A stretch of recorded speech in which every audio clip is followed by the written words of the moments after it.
महान फिलोसोफर प्लेटो का कहना था कि एक समझदार इंसान सिर्फ तभी बोलता है जब उसके पास कुछ कहने के लिए होता है, लेकिन वहीं एक नासमझ और मूर्ख इंसान इसलिए बोलता है क्योंकि उसे बस बोलना होता है। दोस्तों, हम सभी कभी न कभी ऐसे इंसान से जरूर मिलते हैं जो बहुत कम बोलता है, लेकिन जब वो कुछ बोलता है तो सब उसको बहुत ही ध्यान से सुनते हैं, क्योंकि कम बोलने से हमारे बोले गए वर्ड्स की वैल्यू बढ़ जाती है। इनफैक्ट साइंस भी इसे कंफर्म करती है, क्योंकि जर्नल ऑफ साइकोलॉजिकल साइंस में पब्लिश हुई एक रिसर्च के अकॉर्डिंग कम बोलने वाले लोग ज्यादा रिस्पेक्टेड, समझदार, मैच्योर, अंदर से शांत और सुलझे हुए, स्मार्ट, सक्सेसफुल और खुश होते हैं। अब चाहे आप कम बोलते हो या ज्यादा, ये वीडियो दोनों ही तरीके के लोगों के लिए देखनी बहुत जरूरी है, क्योंकि हम आपको आप ही के अंदर छुपी हुई ऐसी कुछ हिडन क्वालिटीज और पावर्स के बारे में बताने वाले हैं जिसके बारे में शायद आप जानते तक नहीं होंगे या उसे अनदेखा कर देते होंगे। वैसे तो कम बोलने वाले लोगों में कई सारी क्वालिटीज होती हैं जो उन्हें बाकी लोगों से अलग बनाती हैं, लेकिन हम मेन 8 क्वालिटीज बताने वाले हैं, जिनमें से पहली है ये।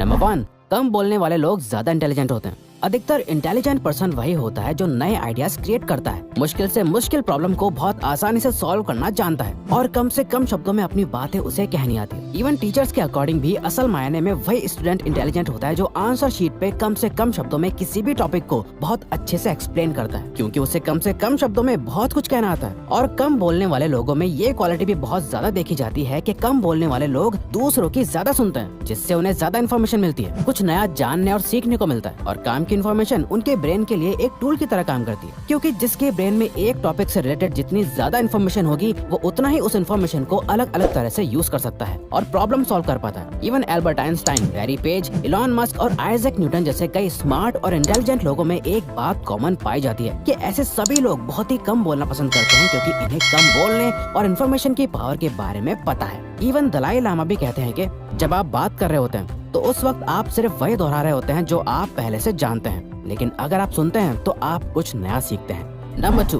वो कभी भी ऐसा कुछ नहीं बोलते जिसका पछतावा और अफसोस उन्हें बाद में हो। दोस्तों, कम बोलने वाले लोग ये जानते हैं कि उनके पास जो भी बातें हैं उससे वो जब चाहे तब शेयर कर सकते हैं, पर उसे आज ही करना जरूरी नहीं है। और कुछ बातें ऐसी होती हैं जिन्हें कभी भी शेयर नहीं करना चाहिए। ऐसा कितनी बार हुआ होगा जब आपने बातों बातों में कुछ ऐसा रिवील कर दिया जिसके बाद आपको लगा हो, अरे यार ये नहीं बताना चाहिए था, या ये नहीं बोलना चाहिए था यार। जैसे कि अपना कोई सीक्रेट, नई जॉब लगने के एक्साइटमेंट में सबको अपनी सैलरी बता देना, या फिर कुछ भी ऐसा बोलना जो आपको नहीं बोलना चाहिए था, जिसके बाद इंस्टेंटली रिग्रेट और अफसोस होने लगता है। या फिर जब कोई सैड होता है और अपने रिलेशनशिप में प्रॉब्लम फेस कर रहा होता है तो वो ज्यादा इमोशनल होके अपनी पर्सनल रिलेशनशिप की कई ऐसी डिटेल्स लोगों से शेयर कर देता है जो उससे बिल्कुल नहीं करनी चाहिए थी। कम बोलने वाले लोग ये जानते हैं कि वो जितना ज्यादा बोलेंगे उतने ज्यादा चांसेस होंगे कि वो बातों बातों में कुछ ऐसा कह सकते हैं जो उन्हें बिल्कुल नहीं कहना चाहिए था, या जिसका उन्हें बाद में अफसोस होगा। इसीलिए वो अपने वर्ड्स कम ही रखते हैं, जिससे कि उनसे गलती होने के चांसेस भी कम हो जाते हैं। नंबर 3, कम बोलने वाले लोगों की बाकी लोग भी ज्यादा रिस्पेक्ट करते हैं। नेल्सन मंडेला को दुनिया भर में एक महान लीडर माना जाता है, इसीलिए एक दिन किसी ने उनसे पूछा कि तुमने एक ग्रेट लीडर बनना कहाँ से सीखा, जहाँ उन्होंने बताया कि वो अपने फादर के साथ ट्राइबल मीटिंग में जाया करते थे।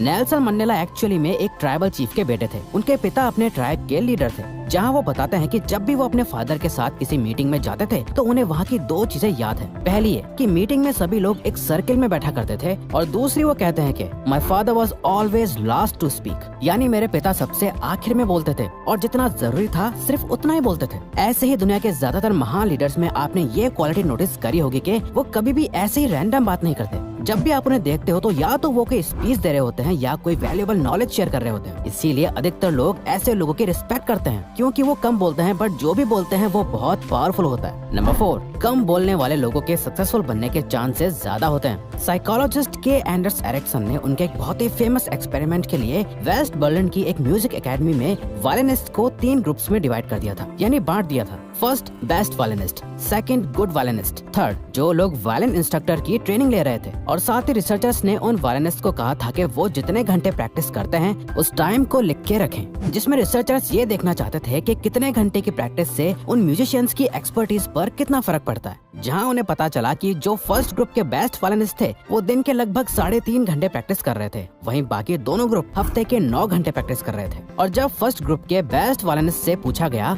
कि उनके प्रैक्टिस सेशन में ऐसा क्या डिफरेंस है जिससे कि वो कम टाइम में प्रैक्टिस करके ही बेस्ट वायलिनिस्ट बन गए, तो सभी ने ये एक जवाब दिया, वो था प्रैक्टिस अलोन, यानी अकेले शांति में प्रैक्टिस करना। इसीलिए कम बोलने वाले लोगों को ज्यादातर अकेले ही रहना पसंद होता है, क्योंकि वही लोग ग्रुप्स में रहना ज्यादा पसंद करते हैं जिन्हें अपने आसपास हमेशा लोग चाहिए होते हैं और जिन्हें बातें करने का ज्यादा शौक होता है। लेकिन कम बोलने वाले लोग ग्रुप्स में ज्यादा नहीं घूमते, ज्यादा लोगों से बात नहीं करते, जिससे कि उनके लाइफ में सक्सेसफुल होने के चांसेस बढ़ जाते हैं, क्योंकि वो अपना कीमती वक्त फालतू बातों में वेस्ट नहीं करते, बल्कि वो तो अपने काम पे, अपने आप पे, अपने स्किल्स और क्राफ्ट पे ध्यान देते हैं। तभी वो बाकियों के मुकाबले अपने गोल्स जल्दी अचीव कर लेते हैं। नंबर 5, वो ज्यादा बहस नहीं करते और अपनी सेल्फ वर्थ बचा के रखते हैं। आपने ये खुद कहीं न कहीं नोटिस करा होगा कि जो पर्सन कम बोलता है उससे आर्ग्यूमेंट करना या किसी भी तरह की बहस करना ऑलमोस्ट इम्पॉसिबल हो जाता है, जिससे कोई भी उनके लोगों के बीच में बेइज्जती नहीं करता और उसकी रिस्पेक्ट प्रोटेक्टेड रहती है। क्योंकि देखा जाए तो एक आर्ग्यूमेंट क्या होता है? जब कोई इंसान अपनी बात आपसे मनवाना चाह रहा होता है या आपकी गलतियां गिनवा रहा होता है, और जब आप यही सेम चीज उसके साथ कर रहे होते हो तो वो आर्ग्यूमेंट बन जाती है, जहाँ दोनों में से कोई भी सामने वाले की बात सुनने के लिए तैयार ही नहीं होता। लेकिन कम बोलने वाले लोग इस बात को बहुत अच्छे से जानते हैं कि उन्हें इस फालतू बहस से कुछ नहीं मिलने वाला। वो अपने टाइम और एनर्जी की इम्पोर्टेंस जानते हैं, इसीलिए जब भी कोई उनसे बहस करता है तो वो बिना कोई जवाब दिए, बिना अपनी बात को सही गलत, सच या झूठ प्रूफ करके बस चुपचाप उस कॉन्वर्सेशन को बीच में ही कट करके छोड़ देते हैं। और जब भी कोई ऐसे पर्सन के मुंह नहीं लगता तो आसपास के लोग भी समझ जाते हैं कि ये बंदा समझदार है,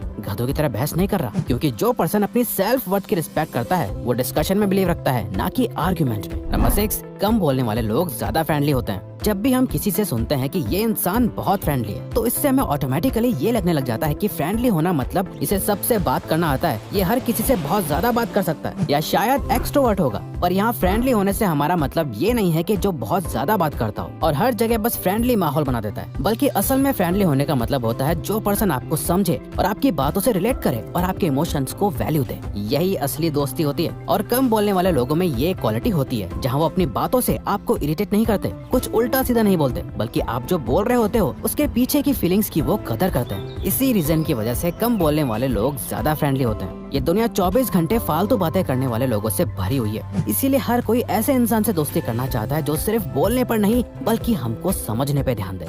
नंबर 7, जब वो बोलते हैं तो लोग सुनते हैं। पब्लिक स्पीकर साइमन सिनेक कहते हैं वो काफी बोर्ड रूम मीटिंग्स में जाते हैं जहां वो सारे लोग आते हैं जो खुद को एक वेल रिस्पेक्टेड लीडर मानते हैं। लेकिन साइमन बताते हैं कि जैसे ही ये लीडर्स रूम में एंटर करते हैं तो बस अपने ओपिनियंस बताने लगते हैं, ये प्रॉब्लम है, वो प्रॉब्लम है, इसका ये सोल्यूशन है, मैं ये सोचता हूँ, एटसेट्रा एटसेट्रा। और फिर आखिर में बोलते हैं कि बाकी सब भी अपना ओपिनियन दे कि वो लोग क्या सोचते हैं। बट अब बहुत देर हो चुकी होती है। इतना सब सुनने के बाद कोई अपना ओपिनियन शेयर करने में इंटरेस्टेड नहीं होता, क्योंकि ऑलरेडी पहले ओपिनियन से काफी लोगों के माइंड इन्फ्लुएंस हो चुके होते हैं। लेकिन वहीं कम बोलने वाले लोग पहले दूसरों को सुनते हैं बिना सामने वाले को इंटरप्ट करे, जिससे सामने वाले को भी ये फील होता है कि उसकी बात को अच्छे से सुना जा चुका है, उनकी बात की रिस्पेक्ट करी गई है, फिर वो भी इस रिस्पेक्ट को रिटर्न करते हैं। इसीलिए कम बोलने वाले लोग आखिर में जब बोलना शुरू करते हैं तो लोग उनकी बात की रिस्पेक्ट करते हैं और उन्हें बहुत ध्यान से सुनते हैं। नंबर 8, कम बोलने वाले लोग ज्यादा समझदार और वाइज होते हैं। एक ग्रुप डिस्कशन में जो इंसान चुपचाप बैठा रहता है और अपनी कोई बात नहीं रखता, तो बाकी के लोग ये समझने लगते हैं कि वो शांत इंसान को कुछ समझ नहीं आया होगा। पर कम बोलने वाले लोग पूरे ग्रुप में अक्सर सबसे ज्यादा अवेयर और समझदार होते हैं। उन्हें लोगों को अच्छे से ऑब्जर्व करना आता है और साथ ही वो बाकी लोगों की कही गई बात को अच्छे से समझ पाते हैं। वो ऊपर ऊपर की बातों पे इतना ध्यान नहीं देते हैं। उनका फोकस ये नहीं होता कि सामने वाला आदमी क्या कह रहा है, बल्कि उनका ध्यान इस बात पे होता है कि वो ये सब आखिर क्यों कह रहा है। अगर आप किसी ऐसे इंसान से बात करो जो बहुत कम बोलता हो, तो आप खुद ही नोटिस करोगे कि वो आपकी बातों को बहुत ध्यान से सुनता है और आपको उसे ज्यादा एक्सप्लेन करने की जरूरत नहीं होती। वो बहुत अच्छे से आपको समझ जाते हैं। किसी भी रिलेशनशिप की शुरुआत होती है एक अच्छी कम्युनिकेशन और अंडरस्टैंडिंग से, और किसी भी रिलेशनशिप का एंड भी कम्युनिकेशन की प्रॉब्लम और बैड अंडरस्टैंडिंग की वजह से होता है। कम बोलने वाले लोग इस बात को बहुत अच्छे से समझते हैं, इसीलिए वो ज्यादा अंडरस्टैंडिंग होते हैं। तो अगर आपको ये वीडियो अच्छी लगी तो वीडियो को लाइक और सब्सक्राइब बटन पे क्लिक करके इस चैनल को सपोर्ट करो, और हाँ, बेल नोटिफिकेशन ऑन कर लीजिएगा ताकि आप आने वाली वीडियोस मिस ना कर पाओ। Thank you for watching.